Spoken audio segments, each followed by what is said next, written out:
Hey, eu guerreiros e guerreiras de Midgard! Sejam muito bem-vindos ao primeiro vídeo da série A História do Combate. Nessa série de vídeos nós vamos mergulhar nas batalhas e guerras que foram travadas aí pelas diversas civilizações históricas, em mais de 5.000 anos de história, desde lá da antiguidade até agora a época contemporânea. Ixi, vai demorar para cobrir tudo isso, hein? Então sente-se e relaxe que lá vem história.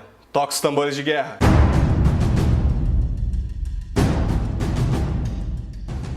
Primeiros vídeos dessa série, a gente vai começar vendo o panorama geral de todas as batalhas e guerras que foram travadas lá na antiguidade, tudo isso em forma de linha do tempo. Mais pra frente, muito mais pra frente, tem muita treta pra cobrir em 3.500 anos de história. A gente vai mergulhar aí aos detalhes em cada uma dessas batalhas e guerras que foram travadas aí na antiguidade. Então, vamos chamar essa linha do tempo aí? Bom, vamos partir do princípio então. Nesse caso, o princípio se encontra lá na antiga Mesopotâmia, onde a gente encontra as primeiras evidências aí de exércitos organizados, em cerca de 3.000 a 2.500 anos antes de Cristo.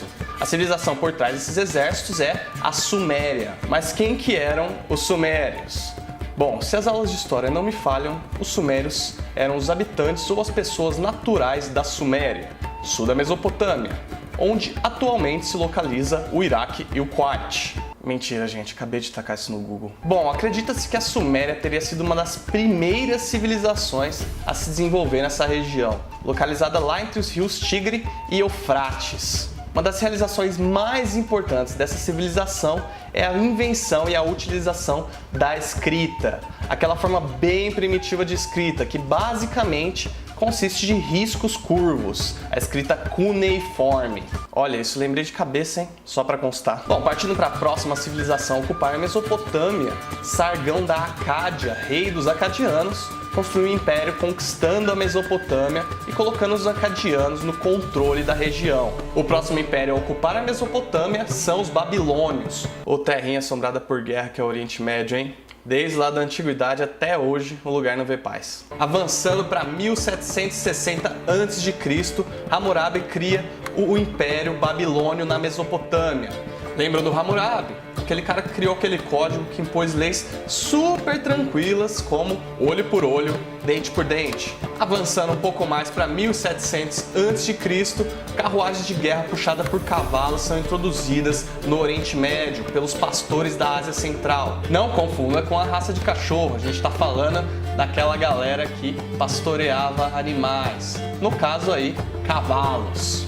Saindo um pouco do Oriente Médio e indo lá para o norte da África, nós nos deparamos com os egípcios. Acho que quando se trata de Egito, não são necessárias introduções, né galera? Hieróglifos, pirâmides, faraós e tal, todos nós sabemos disso. Em 1570 a.C. surge um novo reino de faraós no Egito. E claro, curvando-se aos instintos mais básicos de dominação da natureza humana, Tutmés III reinou entre 1479 e 1425 a.C. e Ramsés II reinou de 1279 a 1213 a.C. Começaram a travar campanhas de conquista na região do Egito. Avançando umas boas centenas de anos e voltando lá para o Oriente Médio, em 900 a.C., o domínio dos assírios guerreiros se estende pela maior parte da Mesopotâmia e do Líbano. Tô falando, lugar não vê sossego. Lembra lá dos assírios, pessoal? É, aquela galera gente boa e nada violenta, que além de escravizar os conquistados, o que na real era meio que padrão na época, continuaria sendo por séculos e séculos. Também curtia cometer algumas atrocidades de boa, como esfolar vivos alguns indivíduos dos povos conquistados para mostrar dominância. E como é de praxe, a motivação por trás dessas conquistas era religiosa. Indo mais para o Oriente, lá na China, em 770 a 475 a.C., o chamado período das primaveras e outono da dinastia Zhou, não sei se eu estou pronunciando certo, vê o conflito entre os senhores feudais, com batalhas muitas vezes travadas com o uso de carruagens de guerra em massa. Basicamente, um período em que o poder na China se descentralizou e os vários reinos, ou feudos, começaram a tretar entre si sem parar. Agora, indo lá para o ocidente europeu, em cerca de 700 a 500 a.C., os fenícios e os gregos desenvolveram navios de guerra especializados, chamados de pentacadeiras, birenas e triremes, alguns armados de carneiros. Mais uma vez, não estou falando do animal, viu pessoal? Mas sim daquelas toras enormes de madeira, normalmente com alguma ponta metálica, que ficava na frente dos navios de guerra, para que quando esses navios chocassem com os navios inimigos, eles afundassem e destruíssem os navios dos inimigos. Tenho certeza que os gregos vocês também já conhecem, já ouviram falar. Por mais que os gregos nunca tenham sido uma nação, império ou reinado, mas sim um conjunto de povos divididos em cidades-estado, com algumas convergências linguísticas, culturais e mercantis. Mas e dos fenícios, vocês se lembram? Aquele pessoal bem mercantil que estabeleceu linhas de comércio no Mediterrâneo, por meio de frotas navais comerciais.